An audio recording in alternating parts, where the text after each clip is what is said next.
Good morning po. So, medyo ano po tayo kasi iba-iba po ang nangyayari sa ating buhay. Amen po ba? Minsan po yung mga circumstances na tinatawag po natin ay nangyayari po yan sa ating buhay. Pag sinabi ko kasi circumstances, hindi mo na-expect. Okay. By the way, sinabi ng Bible na ang pagbabalik ni Kristo ay circumstances. Sabi ko doon, wala nakakaalam. Sabi nga ng Panginoon, sinabi ni Jesus, kung alam lang ng may bahay kung kailan magnanakaw, magpe-prepare po siya. So sinabi doon, ang pagbabalik niya ay katulad ng isang magnanakaw. Katulad dito ng babaeng mga anak. Alam natin ang babaeng mga anak sa loob ng 7 na buwan. Pero hindi po sinasabi kung anong araw, anong oras. Ako po, ipinanganak ako madaling araw. Sabi na nanay, kung madaling araw na po ako, alas 3, alas 4 ako lumabas sa mundo ito. So hindi na-expect. Kaya nga nag-ultrasound para ma-detect kung malapit na ba, pero hindi alam natin ang oras. Kaya hindi naman sabi ni Lord, maghanda kayo sapagkat hindi nyo alam ang oras, ang araw. Na ngayong umaga, nais ko pong sabihin sa inyo, may mga kapatid tayo, si John, wala ngayon dahil naka-admit po siya sa hospital, isang linggo na. So, lumabas po yata dengue kasi bumaba po yung red bed.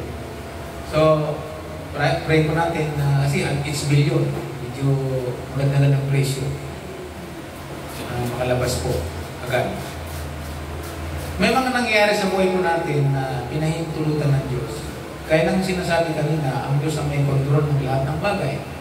Sabi nga sa aklat ng kawikaan at ng awit, ang Diyos ang may-ari. Even sa ating mga tao, kontrolan po ng lahat. Kung kayo po'y nagbabasa ng Bible, nagagawa ng Diyos ang lahat. So nakapansin po ninyo ng mga Israelita ay sumuway sa salita ng Diyos. 70 years po silang naging alipin ng biyag sa Babylonia. At pagkatapos ng 70 years ay na sinabi ng Diyos to the prophet of Jeremiah, sila po'y nakabalik. At ang hinipo ng Diyos para makabalik sila, yung mga hari na nagpasa ng salit. Mula po kay Haring Dario ay Cyrus, Darius, Astaherses. Sila po yung pumirma, sumulat na ang mga Israelita ay makabalik. Sabi nga po doon, hinipo ng Diyos yung puso. Kung magagawa ng Diyos, sipuin ang lahat ng tao sa balat ng lupa ayon sa kanyang kabag, ayon sa kanyang biyaya. So nakikita po natin, ang Diyos ay kontrolado po niya ang lahat ng bagay. So yung mga nangyayari sa circumstances sa ating buhay, na nakaraan si Marina, bigkas, lugmo, again, nakarecover na. Yung mga nangyayari sa ating buhay na pinahintulutan ng Diyos, sometimes sa ating mga nakakakilala sa Panginoon. Kasi minsan may mga question, kung kailan ako naging mananampalataya, saka ako naging ganito, naging ganyan. Minsan pinahintulutan ng Panginoon yan para ang ating, hindi para i-test, para bigyan tayo ng lecture, bigyan tayo ng experience. Kasi minsan, hindi tayo makapag-share pag wala tayong experience. Minsan sa mga disciples, sila ko yan. The disciples without experience, pag hindi mo experience ang pagiging alagad ng Panginoon, hindi mo ito masishare. Halimbawa, hindi mo naman naranasan kumain ng mansanas, hindi mo masasabing masarap ang isang mansanas. Because hindi mo naman na-experience kainin yun. Amen? Hindi mo nalasahan. So yung pagiging alagad ni Lord, hindi mo siya basta maibahagi sa iba hanggat hindi mo siya experience na ikaw yung naging alagad ni Lord. Naging disciples ka ng Panginoon. Ngayong umaga, nais ko kung ibahagi ko sa inyo ang isang buhay alagad na kung saan ito po yung magiging dapat na maging batayan din natin sa buhay natin para tayo ay lumago, mas lalong lumapit sa Panginoon. Kasi minsan yung mga karamdaman, yung mga karanasan sa buhay, ginagamit ni Lord yan para mas lalo tayong lumapit sa Panginoon. Mas lalo tayong maging maigting ang ating pananampalataya. Mas lalo nating makilala ang Panginoon.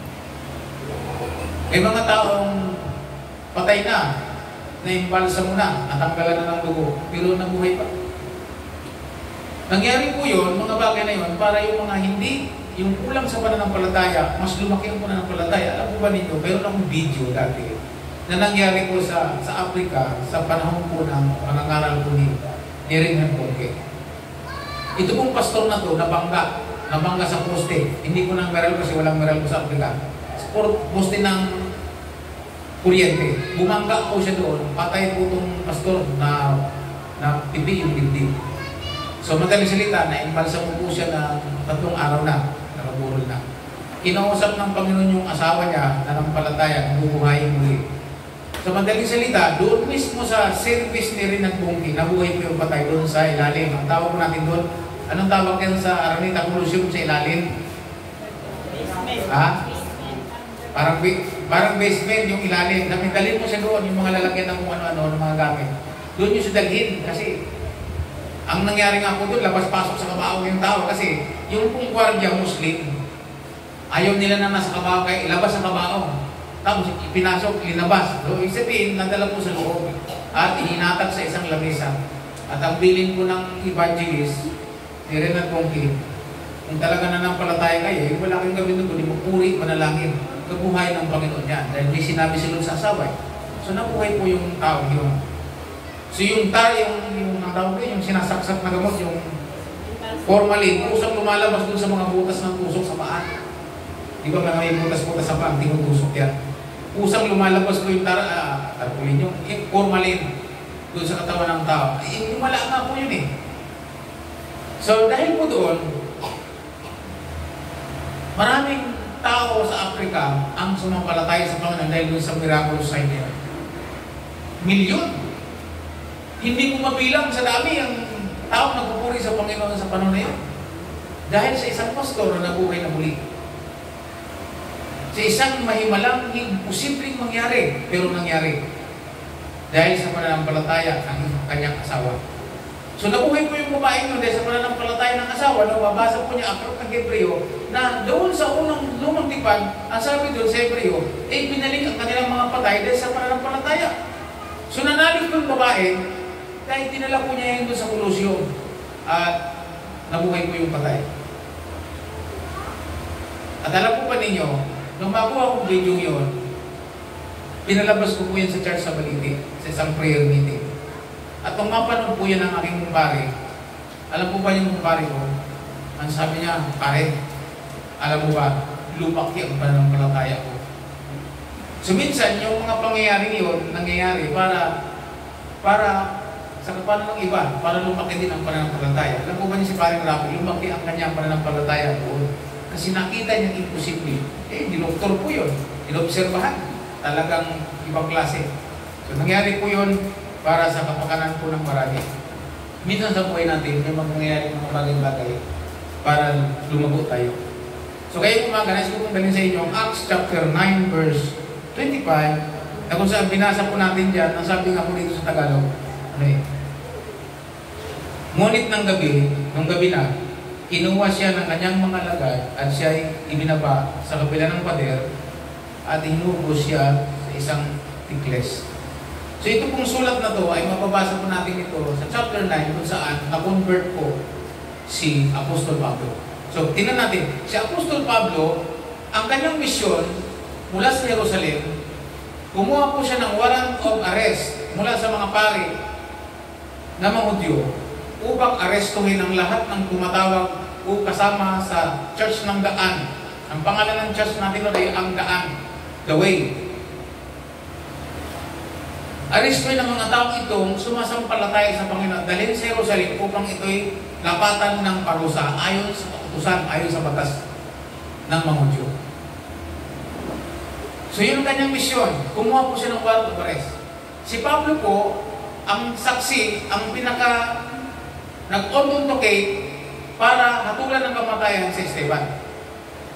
Nung binato si Esteban, siya po, sa paanan po niya, ilinagay po ang mga damit ng mga saksi. Kasi nung araw, pag mayroong papatayin, stone to death, dahil sa ito'y lumubag ayon sa kanilang kautusan. Ang papatuyin po yun hanggang sa mamatay, ang mga damit ng mga buwato, iiwan po sa isang gilid, nakatambak doon. At mayroong saksi. Si Apostol Pablo po, na dating Saulo, ang saksi. At nung mamatay si Esteban, lalong sumidhi ang kanyang damdamin bilang isang Pariseo, bilang sekta ng Pariseo, bilang isang Parisi, at bilang isang Iskriba, bilang isang reliyoso. Sumidhi ang kanyang damdamin bilang alagad ng mga Pariseo na napag-aakalang ang kanila ang totoo at ang daan ng Panginoon at tumatawag sa Panginoon ng mali at kailangan itong lipulin para hindi makasagabal sa pananampalataya ng Diyos. So siya po ay kumuha ng sulatan para ang mga tao tumakas sa Jerusalem dahil sa pag-uusig ay nagpunta sa iba't ibang lugar at ang napuntan nga ng karamihan ay Damasco, ang Syria. Mas malapit po yan na lakbayin mula sa Israel patungong Syria. So nangyari po, pumunta si doon. Dala-dala po niyang misyon, meron po siya mga kasama at siya po ang pinuno.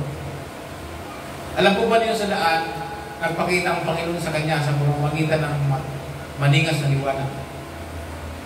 Nagkaroon po siya ng personal encounter with the Lord Jesus Christ. Nung magkaroon ng matinding liwanag, sabi niya, walang kasing liwanag, to the point, nabulag nga si Pablo si Apostol si Saulo. Nabulag po siya, nalugmok po siya sa kalsada, nalaglag po siya, napalugmok po sa lupa. At mayroong tinig na nagsalita at ang sabi, Saulo, Saulo, bakit mo ako inuusig? Sa ginagawa mo yan, para kang sumisikat sa matulis. Alam mo sumisikat, sumisipa sa matalas. Ang sagot ni Saulo, sino po kayo, Panginoon? So, ibig sabihin, yung nagsalita, kinugusto ni Pablo i-confirm kung sino siya. Siya ba yung Diyos ng mga Hudyo na kanyang pinaglilingkuran? O yung Diyos ng kanyang inuusig? Kaya nung sinabi, sino kayo, Panginoon? At ang sabi po din ng Panginoon, ako si Jesus na iyong inuusig. So nagpakilala ang Panginoon sa kanya. Nung sabi niya, tumuli ka sa iyong paglalakbay, pumunta ka sa kaliwatuhin at hanapin mo ang, sabi niya, doon mo makikita, sabi niya, tumuli ka lang at doon may magsusuka ko ng tao para ipakilala sa iyo ang tungkol sa akin. Ibig sabihin, magpapadala ako na mag-disciple sa iyo.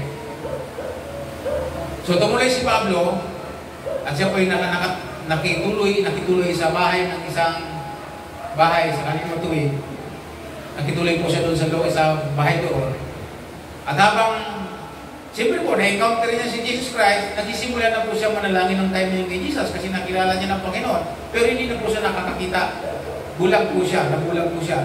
Hindi na rin po siya kumain ng 3 araw. At bulag po siya ng 3 gabi. At habang nangyayari po yun, siya po ay nagpipray, ang Panginoon na may pumili ng tao mag-disciple kay Pablo patungkol sa kanya. Kaya ang Panginoon, kinausap po niya si Ananias sa pamamagitan ng isang pangitain. At ang sabi, Ananias, Ananias, sabi niya, ano po yun, Panginoon? Sabi niya, inuutusan kitang pumunta ka sa kalimatuit at hanapin mo ang nangangalang Saulo at siya ay patungan mo na yung kamay upang siya ay bautismuhan at mapuspos ng Espiritu at makakita.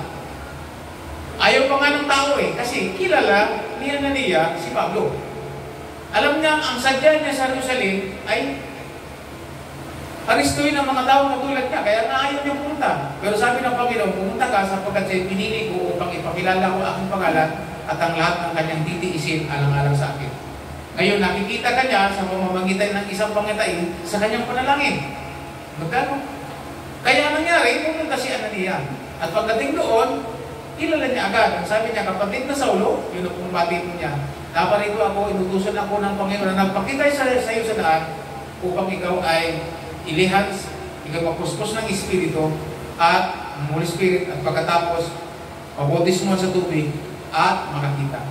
At pagkatapos kong manalangin, ang sabi po doon, si Pablo ay nakakita. Kaya parang may mga kaliskis na nalaglag sa kanyang mata at siya ay nakakita at pagkatapos noon siya po ay nagpabautismo at pagkatapos kumain. At ang sabi, ilang linggo ay ilang buwan siyang kasama doon ng mga alagad. Kasi bakit? Kasi kailangan niyang pong lumaan ng proseso ng mabilisan. So nandoon si Ananias, pinrasis po siya, ipinakilala sa kanya ang lahat ng kanyang gagawin ayon sa utos ng Panginoon kay Ananias. So ang nag-disciple kay Pablo, si Ananias. At pagkatapos po noon, ang sabi, nagbaliktad ng pangyayari, itong Pablo umuusig, dating mga alagad ng mga Pariseo, ngayon po siya ay naging alagad ng Panginoon. At pagkatapos yung maging alagad ng Panginoon, automatic po siya po ay nagsimula agad gumawa ng alagad ng Panginoon. At dahil dyan, dumami po, nabaliktad nga ang pangyari. Yung taong umuusig sa mga alagad ay ngayon nangangaral tungkol doon sa umuusig. Sa dating inuusig. At nalito yung mga tao. Pero sa matindi, sa masindi at matindipang pangangaral ni Pablo at pakikipagtalo sa mga tao, napatunayan nilang alagad na talaga ni Jesus, si Apostol Pablo, si Saulo. At dahil dyan, yung mga taong dati niyang kasama na nag-uusig, nagalit. At dahil po dyan, plinano po siya patayin. At sabi dyan, binabantayan po siya sa lahat ng daanan ng lungsod.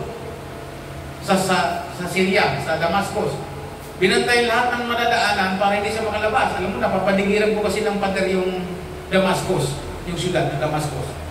So, wala po siyang labasan. Kaya nangyari, sabi niyo, kinuha siya ng kanyang mga na-disciple, ng kanyang mga alagad. Sipin po ninyo, sa konting panahon lang, nagkaroon agad siya ng mga alagad. Yan po ang pag-uusapan natin mamaya. Nung matapos po siyang makuha siya, sabi, isinakay siya sa isang malaking tekles, pagkatapos, hinugo sa pader para makababa po siya sa kabila. Para si Pablo makatakas at hindi mapatay. Sino ang naghugo sa kanya sa pader? Ang kanyang mga alagad, ang kanyang mga na-disciples. Maliwanag po ang sabi sa talata, tingnan nyo sa talata.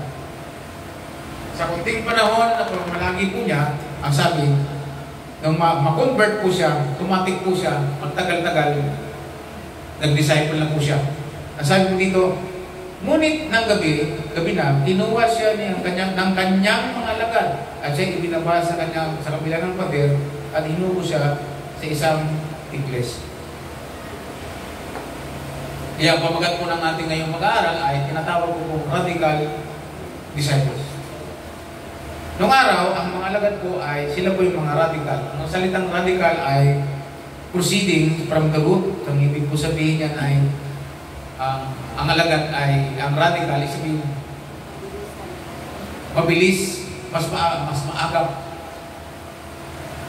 Karamihan sa mga alagad ng Panginoon, sila po yung mga radical disciples.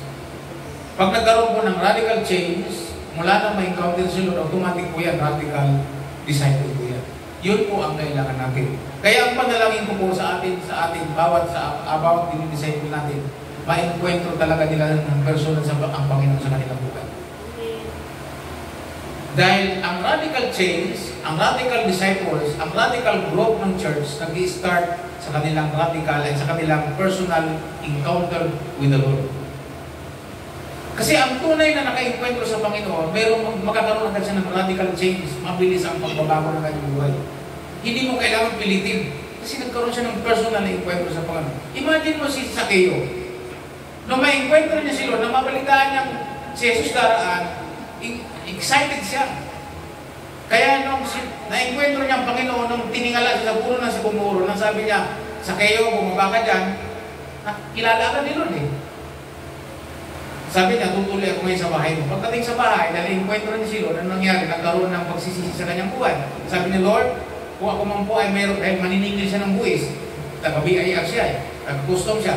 So siguro marami siyang nakamtang na pera sa mga sobrang mga hataw natin doon, mga lagay-lagay, alam mo naman sa custom, pag sa BIR, yung mga gagamal sila ng malaking pera dyan, yun ang custom rate, kahit sa Pilipinas, gano'n eh. So, marami siyang pera. Kaya sabi niya, Lord, kung marami akong nadaya, sabi niya, ibabalik ko sa kanila ng 4 na ibayo. Siyempre, meron siyang dinaya, 4 na, kung nadaya ko ng 1,000, babalik ko sa akin 4,000. Babalik ko ng 4,000. At ang kalahati ng aking ari-arian, sabi niya, ibamimili ko sa mga duka. So nakita niyo, bakit nagawa ko yun sa kayo? Because of personal encounter with the Lord Jesus Christ. Basahin po niyo ang Bible. Pag nagdidibosyon kayo, walang taong naka-encuentro sa Panginoon na hindi nagbago. Kaya imposible ngayon na yung mga taong nagsasabi na kilala nila ang Panginoon, pero hindi nagbabago ang buhay. Buhat po yun na pananampalataya. Dahil ang tunay na naka-encuentro sa Panginoon, nagkaroon ng tamang pananampalataya, sabi niya, hindi maaaring hindi magbago. Sabi po ng Kawikaan, ang taong nagsasabing nasa kanila ang Panginoon ay makikita sa kanilang pamumuhay. So, ang nag-o-authenticate yung kanilang lifestyle. Sabi niya, kung mayroong nagsasabing sila yung mga Kristiyano, mga Kristiyano, wala naman sa Bible ang, hindi naman major ang pagtawag ng Kristiyano isang tao, dapat talaga alagad.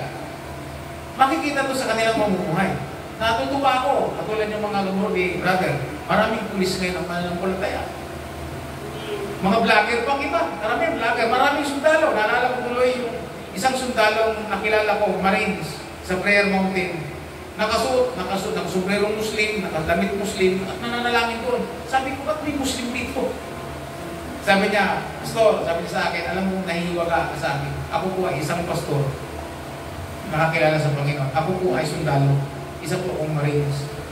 Kaya ako nandito nakasuot ng damit Muslim, nakasumbrerong Muslim, kasi nananalangin ako nag-aayuno para sa mga Muslim. Ayun pala yun. Gini-gesture niya kay Lord yung mga Muslim sa Mindanao na pinunta niya dati, pinapadalangin niya, grabe puso niya. Sabi ko, paano nangyari yan? Sabi niya, alam mo, Pastor, ako po ay balasubas na sundalo. Nung panahon ko, nung ako ay nasa Mindanao, pag pumunta ko ng palengke, may paghara-hara sa kanya dyan sa palengke, tadyak sa akin yan. Tinatadyak ko yan, ganun ako kasama. Tinatadyakan ko yung mga Muslim na niya sa palengke. One day, nung ako'y namalingki, ang sabi niya, ako'y namalingki, sabi niya, yung natadyakan niya dati, na jihad daw, kumuha ng kris, ako'y tatagain. Wala po siyang maiwasan, talagang uunday na siya. Sinaway. Mayroong umawat yung kanyang kaibigang Muslim. Ang sabi niya doon sa tauso, salita nila, kung patayin mo siya, ako unahin mo. Ganun pala katindi ang mga tauso. Ganun, magaling. Sabi niya doon sa kaibigan niya, yung kaibigan niya, hinarangan niya, sabi niya, kung patayin mo siya, ako unahin mo. Kaya hindi ko siya namatay. Nung makakilala siya sa Panginoon, iyak siya ng iyak. Dahil kung walang Muslim na harang sa kanya, patay na siya. Biyak siya sa Kris. Naita. At mula noon, nang maingkwento niya ang Panginoon, wala po siyang ibang dalangin kundi ang mga Muslim makakilala sa Panginoon. Hindi magagawa ng isang taong walang inkwentro sa Panginoon. So lahat tayo magkaroon ng tinatawag na personal encounter with the Lord. Pag wala po yan, hindi ontotoketid ang ating pananampalataya. Kasi po ang pananampalataya ay personal. Hebrews chapter 11, hindi kinalulugan ng Diyos ang mga hindi sumasampalataya. At paano tatawag isang tao? At paano sa mga kasampalataya kung walang nangangaral? At ang pananampalataya, bunga ng, sabi po ng Roma chapter 10, verse 20. Faith cometh by hearing. At paano naman sila makakapakinig kung walang nangangaral? At paano makakapangaral ang tao kung wala namang hindi naman sinasubod ng Panginoon para mangaral? Kaya maganda po pag-usapan po natin ang radical change. Dahil ang radical change ay bunga po yan ng personal encuentro sa Panginoon. Pagka nagkaroon ng encuentro sa Panginoon ng isang tao, magkakaroon ng radical change. And then pagkatapos ng radical change, ano mangyari? Radical disciple sa kasunod. Manganagawa ka ng alagad ng Panginoon. Kahit ano pa ang ating sitwasyon sa buhay. So ang need po natin ngayon, ang ating theology para sa alagad, nagsisimula po yan sa encounter with the Lord. At ang sabi po ng Bible, sabi ni Pablo sa Roma, paano magkaroon ng encuentro sa Panginoon ng tao kung walang mangangaral? Paano niya malalaman ang tungkol sa Panginoon kung walang, sabi nga po nung Eunuco, nabasa na po niya sa Aklat ng Gawa, chapter 8, sabi ng Eunuco kay Felipe, kasi sabi ni Felipe, sabi ng Panginoon kay Felipe, sabayan mong Eunuco yun, galing sa pagsamba yun, itatama natin. Sabi, sabayan mo yun. Kaya ang ginawa ni Felipe, sinabayan po niyang Eunuco sa karwahe, habang naglalakad ang karwahe, hila-hila ng kabayo, sinabayan po ni Felipe, at ang sabi, tinignan niya, at eksakto, ang Eunuco nagbabasa ng aklat ni Isaias. At ang nabasa po niya, yung tungkol doon sa Panginoong Hesus na hula, na parang lupang kinakatay, na hindi umiibig man lang. Ang tanong ng evangelist, ang sabi ng lingkod ng Diyos, ng alagad, naiintindihan mo ba ang binabasa mo? Sabi ng Eunuco, paano mo naman ito naiintindihan kung wala mo papaliwanag? So mula doon sa sulatan yun, pinaliwanag ni Felipe sa Eunuco ang tungkol kay Jesus Christ. Kaya pagdating ng tubig, ang sabi ko ng Eunuco, sabihin, imagine mo kung gaano kahaba yung paglalakbay. Siyempre, tagal-tagal lalakbay, oras po yun. Matagal yun. Sabihin natin, sukatin natin, maaaring kalahating araw. umaga, o hanggang tanghali, naglalakad sila. At sa kanilang mahabang pagpapaliwanag ni Felipe, siguro nabanggit po yung water baptism, yung pagsampalataya. Kaya pagdating doon, nakikita po ninyo, ako ba hindi pa maaaring bautismuhan, may tubig dito. So ibig sabihin, napag-usapan ng water baptism, yung pagsampalataya at pagpapabautismo. Nasabi po ng Felipe, sabi niya, maaari kung sumasampalataya ka ng buong puso. Kaya sabi ng Eunuko, sumasampalataya ako ng buong puso. Napansin po nyo, maghapon lang may disciples. Nakita nyo? Pero guided ng Panginoon. Kaya maganda sa atin ngayon, kung magpipray po tayo, kung mag-disciple tayo ng tao, pray natin, Lord, bigyan mo ako ng tao na gusto mong i-disciple ko, i-disciple ko siya. Mas effective po siya kasi ang Holy Spirit mismo magtuturo sa'yo kung sino. Amen po ba? Tulad ng iba si Anania, sabi ni Lord, punta mo si Saulo, i-disciple mo. Paliwanag mo sa kanya mga bagay na gusto ko. Sa kunting panahon lang, na pagmamalaki ni Pablo, na-disciple po siya ni Anania, at pagkatapos niya, ano pong na? Dahil siyempre po si Saulo ay elite na pariseo, elite na reloso, elite na alam ang mga kautusan ng Diyos. Mas madali po siyang mangaral. May pinag-aralan siya, scholar siya. Kaya mas maganda nga yung mga taong elite sa mundo, nakapag-aral, at na-convert, nagkaroon na yung kwento sa Panginoon, mas madaling disciple, mas magagamit tulo ng mabilis. Tingnan niyo si Pablo, saklit lang. Ang dami niya agad ng disciples. Why? Because naging radical agad.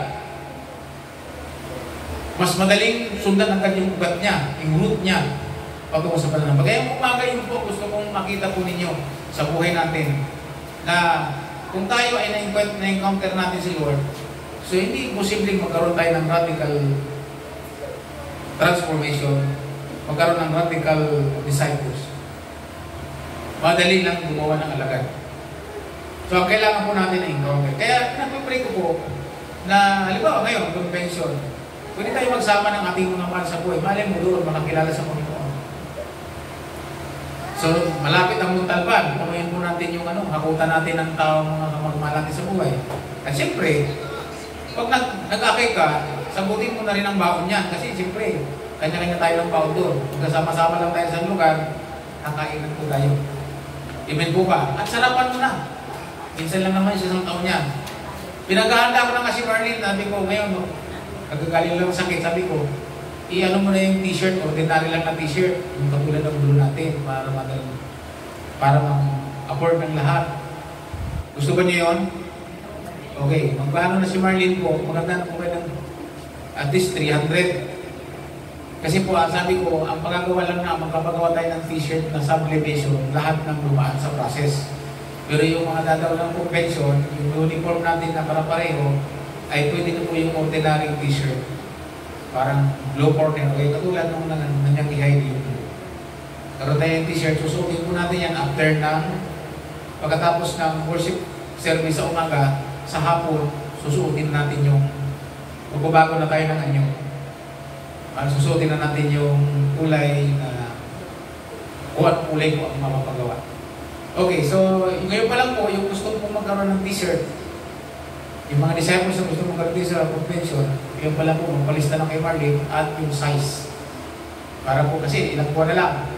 August ngayon, September, October, last week na October, convention yun. So yun yung nabanggit ko po ngayon paalala. So ngayon, nag-uusapan po natin yung kaya ko nabanggit yan. Dahil sa convention, minsan doon nila ma-encuentro ang Panginoon. Minsan sa seminar. Nalala ko si Ate Ging, nung isinama ko ng encounter, sabi niya, dito lang talaga ako na born again. Sabi niya, tatagal niya sa PMC, pero nung sinama ko sa encounter sa, sabi niya, dito lang talaga ako na born again, dito lang talaga ako na ipanganak. So malaga kung maunawaan natin ito. Kasi po, kung ano yung karanasan natin, yun lang pwede natin ibahagi sa iba. Yung experience natin sa Panginoon, yun lang talaga ang pwede natin ibahagi. Hindi natin pwedeng ibigay ang wala tayo. Totoo ba yun? Hindi. Kung ano lang meron tayo, yun lang pwede natin ibahagi. Kaya kung ano lang ang kaya ng simbahan ito, yun lang pwede natin ibahagi sa iba. Gusto natin lumago, unawaan po natin ito. Si Pablo, makikita po natin, yun ang kaya po niya. Kung siya makakilala, nagkaroon po ng tinatawag na radical disciples. Nalala ko tuloy yung isang nakilala kong pulis, highway patrol. Nanguhuli po, sino nanguhuli? Nakakilala sa Panginoon. Dati po daw talagang kung lagay ang inaabot ng tao. Yung mga, ano tawag doon? Yung mga sinisilip yung mga sasakyan, pag nagpalit ng makina, nagpalit ng, may mga ano pala yung mga code number po yan. Inuhuli, malalaking hinihilagay. Nung makakilala sa Panginoon ng bago, kung nalagay siya sa kalsada, ang dala-dala po niya ay trucks for spiritualos. Alam mo yung for spiritualos? Yung mabasahin for spiritualos? Mahal ka ng Diyos, ngunit ang tao, mahal ko ng pagkuran, mahal ka ng Diyos, pangalawa, ngunit ikay nagkasala, at pang-apa, pang-ako, mamamatay ka sa impyerno, pero may solusyon. Pang-apat, tanggapin mo si Jesus. Yun po yung nakalagay doon sa trucks na yun. Kaya kung meron siyang nahuli na lumabag sa batas, tabi, labas ang lisensya. Pag naglabas ng pera, o sabi, maglabas ng pera, dadagdagan ko ang sa ticket mo, nilalagyan mo pa ako, akin ang lisensya. Ito, basahin mo sa loob ng 1 minuto at ipaliwan mo sa akin. Yung driver, babasahin niya po yun. Titikitan siya, basa siya. Tapos, tapos na. Sabi niya, paliwanag mo sa akin. Sabi niya, sir, tao ay mahal ng Diyos. Ano pa? Sabi niya, problema ko, sir, ang kasalanan ng tao. Kaya mapupunta sa impyerno. Pero sabi nito, sir, ang sabi nito, kung tatanggapin si Jesus bilang pagligtas, hindi mo pupunta sa impyerno. Magkakaroon ng buhay na walang hanggan. Gusto mo ba yan? Sabi niya, opo. Sige, tanggapin mo si Jesus sa buhay mo. Ito yung lisensya mo. Huwag ka nang magpapahuli sa akin, tutuloy na kita sa sunod. Alis. Yung, ang galing niya. Yung dati niyang ginagawa, hindi niya na ginagawa bago na. Kasi nagkaroon po siya ng radical change kasi na-encuentro niya ang Panginoon sa buhay niya.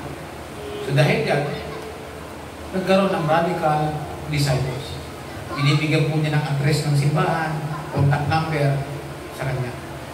So ngayon, mas madali ngayon kasi marami ngayon mga pulis ng vlogger na nagsishare ng salita ng Diyos sa kanilang mga kapo-pulis. Bakit yun? Radical disciples po kasi. So dito sa atin, kaya nagdadaan tayo ng process, pinoproseso po natin ang lahat. Si Michael nga sa kasi brother ito, pagdaanin ko pa rin yan. Kasi uniform po tayo, para parehas po tayo dapat na pagdaanan ng proseso sa pagiging lagay. Malaking bagay po kasi ito. Kasi bakit gusto po natin magkaroon ng radical disciples? Magkaroon ng katayhang mag-disciple sa iba. Magkaroon ng kakayahan, even yung mga anak nyo, kaya nyo i-disciple sa Panginoon. Even kung pare, kakilala, kaya nyo i-disciple sa Panginoon. Lahat po yan. Pamilya natin, ma-i-disciple natin sa Panginoon. Pag hindi ko natin nagawa yan, ibig sabihin, mababaw ang ating encounter sa Panginoon. Kaya mahalaga po lang yung devotion, araw at gabi. Dahil magkakaroon po kayo ng personal encounter with the Lord sa pamamagitan ng kanyang mga salita. Amen po pa. Mahalaga po yung speaker, mahalaga po yung tagapagsalita. Lalo kung magagaling magpaliwanag ng preach, madaling makapture ang ating atensyon at ang ating paunawa. Pero iba po ang experience na ikaw mismo nagbabasa ng salita ng Diyos. O nakikinig ng salita ng Diyos. Alam po ba nyo ngayon, wala nang imposible ngayon. Kung katulad si Kuya G, hirap na magbasa, pwede po siya mag-audio. May Bible pong application, hindi mo nababasahin, ipinutin mo lang yung audio, kusang nagsasalita yung cellphone, binabasa mo yung salita ng Diyos, nakikinig ka na lang. So ngayon, wala pong imposible sa technology. Niloob na Diyos yan para mas mabilis na ang tao ay makasumpong sa Kanya. So kailangan natin ng personal encounter sa Lord, more and more. Tingnan po niyo yung mga alagad ng araw. Napuspos po sila sa chapter 1 ng Gawa. Pagdating po ng chapter 4, inulit ng Panginoon. Alam niyo kung bakit? Pinipersecute po sila, inuusig sila. Hindi nila kaya ang pag-umusig. Kaya sila ay nanalangin sa Abirom at sila po ay nanalangin. At ang sabi, muling nayanig ang building, dumating ang Holy Spirit, sila ay pinuspos at binigyan ng lakas. At dahil yan, sila ay nakapangaral ng buong tapang, buong talino. Dahil yan, ang sabi doon, ano ang sinasabi ng Bible, nagkaroon ng radical transformation ng bayan. Nagkaroon ng radical spread ng disciples. At ang sabi, araw-araw, 3,000 ang dinadagdag sa kanila. Andiyan po kayo mga kapatid. So, ikaw at ako, dapat magkaroon ng personal encounter sa Panginoon. Si Pastora, ginagawa pa po niyang pang-vlog yung kanyang devotion. Ewan po, ba't naging vlogger? Mga kapatid, para ma-spread ang gospel. Yan ang layunin. So lahat ng gawa natin ngayon. So isipin niyo mabuti ngayon. Paano po kayo nakakilala sa Panginoon? Pagkatinin po natin, ang sabi po nila, yun po talaga mga masasama na convert, mas mabilis maging alagad ng Panginoon, mas mabilis mag-disciple. Dahil sa tindi ng kanilang pinagdaanan eh. Sa Nueva Ecija, nung pamit ko po yung isang dating po yung hitman yung bayaran. Nung makakilala sa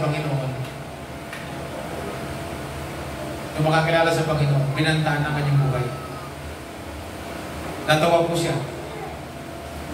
Sabi po niya sa kanya sa microphone, sabi niya, ngayon yung pa ako takutin na mamatay.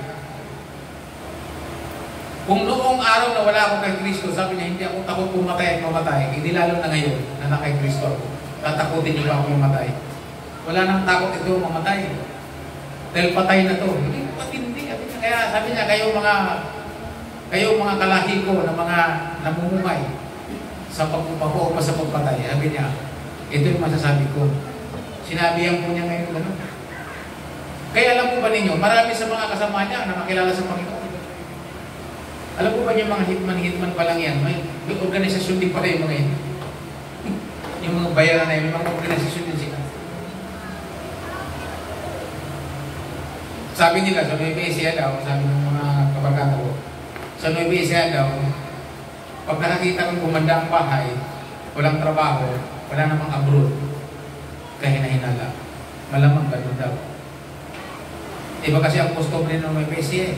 Sa Nueva Ecija, palaman na yung magsalita. Doon sa kanila, pag sinabi ka, huwag kang lulugo sa akin, mamaya, patayin kita dyan, umalis ka na, papatayin ka talaga nun, galit yun.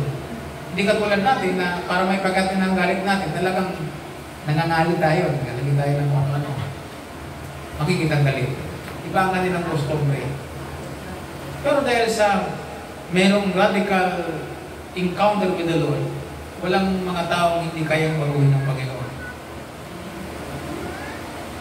Alam ko tuloy yung nasira ni tatay na hitman sa Cavite. Kung titignan mo, parang hindi makaputo ng lutong kamuti. Pero pumapatay. Minsan, nung nakakilala na siya sa Panginoon, natawa siya, nagkwento si tatay. Nakakilala na siya. Hinabol po siya ng saksak. Ang kutsilyo pa ng ganito kahaba. Ganito lang kahaba, hinabol sa kanyang kutsilyo. Lilingon niya, natawa siya, alam niya, ang iksin. Takbo siya. Bakit niya tinakbuhan? Alaganda siya ng Panginoon eh. Natutuwa ako sa tao ngayon, hindi marunong mag-share. Pero kung umakay, 10-10. Bakit niya nagagawa? Simple lang sinasabi niya. Sabi niya, hindi mo kasi kayang ipaliwanag. Kaya sumama na lang kayo. Maganda roon, sabi niya. Kaya minsan, umakay na 10. Sinasama niya po sa church, 10. Agaling ko. Hindi niya kaya i-explain eh.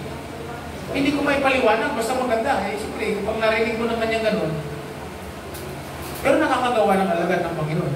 Siya lang ang nakaakay, tapos may nagtuturo lang. Tapos, bakit nagagawa po niya yun? Because sa kanyang personal encounter with the Lord. Imposible ang isang tao na, minsan nga, pinuntahan pa siya, inopera pa siya ng 250 para lang itumpa ang isang tao. Ang sabi po niya, i-offer niyo na lang sa ibang. Kasi ako, na-encuentro ko na ang Panginoon Jesus. Nakakilala na ako sa Kanya. Bago na ako ngayon. Patay na yung dating kilala mong inuupahan. Ngayon, bago na ako, iba na ako ngayon. Ano man ang sitwasyon ng tao sa buhay, pag na-encuentro ang Panginoon, Yan po ang unang palatanda. Yan po ang pag-authoricate ng tao na nakakilala sa Panginoon. May changes sa kanilang buhay. At dahil yan, makikita natin yung pagiging radical niya bilang alagad ng Panginoon. Sabi natin sabay-sabay, radical. Yan po ang kailangan natin. Nagkaroon po tayo ng radical, nagkaroon po tayo ng experience sa Panginoon, ang personal encounter, ang next po ay. Kaya maganda nga youth camp eh. Sino dito nakarating ng youth camp? Bunga ng youth camp. Kami. Na-encuentro niyo ba sino doon sa youth camp? Ang iba, hindi. Na-experience nila yung mga enjoyment. Pero may naka-encounter din. Alala ko tuloy si Jessica, sumisisid siya, no? Sinusuro yung puti. Ano ba ito? Fraternity? Kasi nagdaan sila sa ano, mga nakapiring pa eh. Grabe experience sila. May experiences na nakilala nilang pala sa pamamagitan ng youth camp. Ako doon po talaga na-experience yun. First time ko ma-experience ang Holy Spirit sa youth camp. Doon ako nagsimulang magkaroon ng radical change. At kung magkaroon ng radical change sa buhay ko, naging radical agad akong alagad ng Panginoon. Nag-decide agad akong mag-church linggo-linggo. At nag-decide agad akong mag-aral ng school, ng Bible school, ng BMC sa Santa Mesa. Nagtyaga po ako noon. Nag-decide po akong mag-resign sa trabaho para mag-full time ng time na yun. Hindi ko magagawa yun kung wala po yung experience sa Panginoon. So, kung kayo po'y nagpipray na ang mga pamilya natin ay sumampalataya sa Panginoon, isa lang po ang kailangan nila. Ang kailangan po nila, encounter with the Lord Jesus Christ. Personal encounter with the Lord. Personal na encuentro nila sa Panginoon. At never mong isilip sa kanila yung encuentro ngayon, kung ikaw mismo hindi mo na-encuentro ng personal ng Panginoon. Kaya sinisend ko po sa inyo ngayon, para magsimula po yun. Tulad ko, nung ako po ay tumanggap sa Panginoon, bilang aking personal ng Panginoon tagapagligtas, wala po akong Bible. Kaya nung na-detect ni tatay, nang ako'y nag-church na linggo-linggo sa Balitino, nakita po niya na ako'y tumanggap na sa Panginoon, inagapan po niya. Ang ginawa po niya, isinama po niya ako sa Avenida, sa Manila. Doon kasi ang alam ni tatay na mayroong Philippine Bible Society Bookstore, PCBS. Sinama niya po ko doon. Hindi ko alam kung anong gagawin. Yung pala, bibili niya ako ng Bible. Bumili kami ng Bible, bilhin niya ako ng Bible. Ang Bible ko nung magandang balita Biblia, kulay pula. Yung pong first time kong Bible. Hindi ko na alam kung nasaan na yun kasi durog-durog na eh. At mula po noon, nagbasa po ako ng Bible. From Genesis to Revelation. Nagbasa po ako. At alam mo ba niyo, sa pagbabasa ko ng Bible, doon ako nagkaroon ng tinatawag na personal encounter with the Lord Jesus Christ. Doon ko po siya nakilala. Kaya natutuwa po ako pagka nagbasa ka ng Bible. Kasi bakit? Sabi nga ni Biluhero, ito si Biluhero na nakilala ko na dating mamamatay tao from Davao, na lilipat sa Bilibid, mamamatay tao ito eh. Kung kilala po niyo si Biluhero, habang buhay po ang kaso nito eh. Ililipat na nga po ng Bilibid kasi sa loob pa nga ng barko, nagpatayan pa sila eh. Kaya nga siya, sugatan po siya, nagbi-bleeding po siya ng dinating sa Manila. Ako buhay siya kasi nagpatayan pa sila sa barko eh. Ililipat na nga ng Bilibid, nagpatayan pa sila sa barko eh. So dangerous po itong tao ito eh. Pero may matapang na Amerikanang babae na pumasok ng city jail sa Dentro para lang mamigay ng Bible, yung New Testament. Alam ko pa niyo, dahil siyempre, aral naman itong si Biluhero, nakakaintindi ng English, yung New Testament na English, na Bible, binigay doon. At mula doon, nakakilala ko itong si Biluhero. Si Biluhero po ay isang magaling na singer at musician. At nakalaya ko ito, naparol ko ito dahil sa nakakilala sa Panginoon. Siya po yung kumanta ng yung Tupang Uhaw. Hindi po Tupang Ligaw, iba yung Tupang Ligaw, kanta niya rin yun. Pero ito, Tupang Uhaw. Sabi nyo sa kanta, kabisado ko, sabi niya, tulad ng isang usa na uhaw sa tubig ng batis, nag-aanak ng ginawa ang paggaltong kaluluwa. Ito na, ngunit ng isang araw sa atin ay may nagbigay isang munting aklat, salita ng buhay. Ito na. At dito ko natagpuan ang tunay kong daigdig. At dito ko nakilala ng lubusan si Jesus. Tapos ito na. O ginawa mula sa salita niya, o ginhawa sa pagalkong kaluluwa. At sinimurin niyo. Saan niya na-encounter si Lord? Sa pagbabasa ng Biblia. Kaya in-encourage ko po kayo, magbasa po ng Biblia sa umaga at sa gabi. Ang tawag natin yan, daily devotion. Masala nga po, doon sa naglalagay po kayo ng inyong Facebook account o kay Messenger para masama ko kayo sa pinapadala mo ng devotion araw at gabi. Sino po nakapadala mo ng devotion araw at gabi? Dahil po kayong kulang-kulang 200. So, dagdag po nyo ang pangalan nyo doon para mapadala ko kayo ng devotion, magabayan kayo. At the same time, kayo po mismo ay magbasa ng Bible para sa inyong personal na encounter with the Lord Jesus Christ. Amen. Pag wala po magbabasa ng Bible, malabo po nating makilala ang Panginoon ng lubusan. So, ang Biblia, itong Biblia ang ating paraan. Ito yung kailan ng pagkakilala natin sa Panginoon. Dahil dyan, magkakaroon tayo ng radical change. At ang kasunod ay radical disciples. Nandiyan po mga kapatid. So, manalangin tayo sa Panginoon umaga. Sana meron po tayo ng tinyan. Mamaya po magkaroon tayo ng learnings. Pag-usapan po natin ito. Salamat po Diyos, ngayong umaga. Pagpalayan po ng bawat sa amin.